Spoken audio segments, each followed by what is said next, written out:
gelombang yang merambat melalui medium tertentu. Gelombang bunyi juga merupakan gelombang yang digolongkan sebagai gelombang longitudinal. Apakah kalian tahu mengapa kita dapat mendengar suara sirine yang ada di ujung jalan?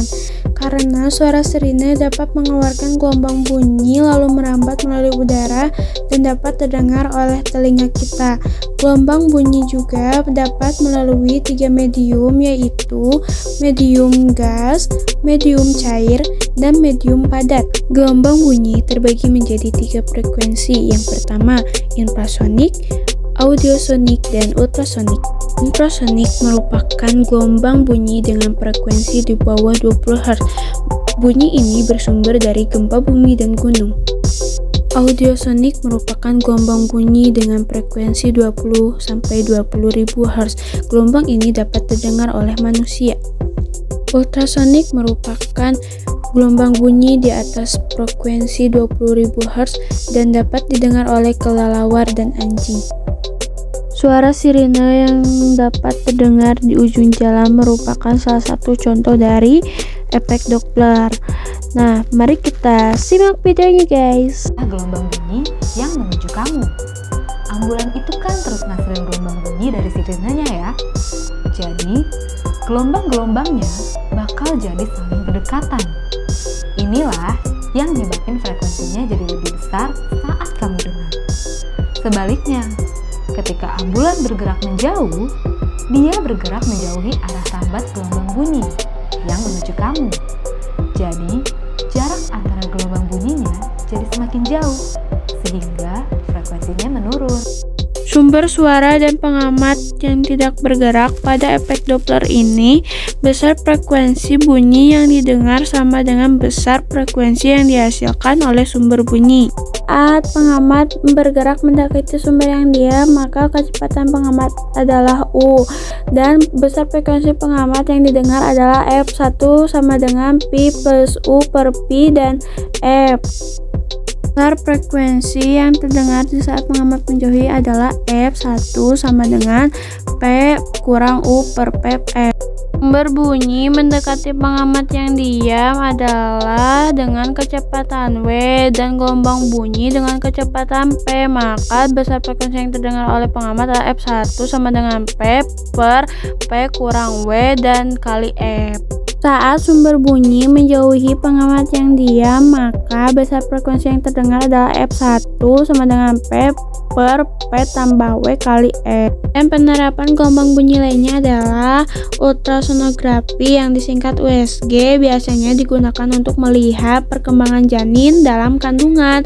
Yang kedua itu adalah ekokardiogram atau EKG yang biasanya digunakan untuk mengukur kecepatan aliran darah. Dan yang terakhir adalah gelombang ultrasonik yang biasanya digunakan untuk menentukan kedalaman dasar laut. Dua gelombang cahaya, yuk kita simak videonya. Salah satu sifat gelombang cahaya yaitu mengalami peristiwa difraksi. Peristiwa difraksi terjadi pada celah yang cukup lebar atau celah sempit yang jumlahnya tak terhingga. Pada peristiwa difraksi cahaya, kondisi minimum terjadi saat sin theta sama dengan lambda per D merupakan kondisi minimum pertama. Lebar maksimum atau lebar terang pusat merupakan jarak antara dua minimum pertama. Jika dianggap theta sangat kecil, maka persamaan untuk lebar maksimum yaitu selain mengalami peristiwa difraksi, cahaya juga mengalami peristiwa interferensi. Salah satu peristiwa interferensi yaitu peristiwa interferensi pada celah ganda. Interferensi maksimum terjadi ketika, sedangkan interferensi minimum terjadi ketika jika theta dianggap sangat kecil, maka jarak antara dua garis terang berdekatan atau dua garis gelap berdekatan adalah Dan ada juga penerapan gelombang cahaya yaitu sinar gamma di mana biasanya dimanfaatkan dalam dunia pengobatan untuk mendiagnosis dan terapi kanker. Dan kedua itu radar di mana alat itu untuk mendeteksi keberadaan atau letak, kecepatan dan arah benda dari kejauhan. Yang ketiga itu sinar X di mana sinar X itu untuk mempermudah tenaga medis untuk memeriksa kondisi seseorang tanpa harus membedahnya terlebih dahulu. Perbedaan karakteristik gelombang bunyi dan cahaya. Gelombang bunyi ada sumber bunyinya dan membutuhkan medium rambat juga, lalu dapat dipantulkan dan dapat juga dipadukan. Sedangkan gelombang cahaya yaitu cahaya termasuk ke dalam gelombang transversal dan dapat dipantulkan jika mengenai sebuah bidang. Cahaya tidak membutuhkan medium untuk rambat, dapat juga menembus benda transparan. Jenis gelombang terbagi menjadi dua, yaitu gelombang transversal dan gelombang longitudinal, di mana gelombang transversal adalah gelombang yang arah getar partikel mediumnya tegak lurus terhadap arah gelombang, dan gelombang longitudinal adalah gelombang yang arah getar partikel mediumnya sejajar atau berhimpitan dengan arah rambatan. Alat yang memanfaatkan sifat cahaya yang pertama, periskop. Periskop merupakan teropong kapal selam untuk melihat permukaan laut. Yang kedua itu kaleidoskop, merupakan mainan yang dibuat dengan memanfaatkan cermin. Yang ketiga itu kaca pembesar, di mana kaca pembesar itu adalah alat optik yang terbuat dari sebuah kaca cembung.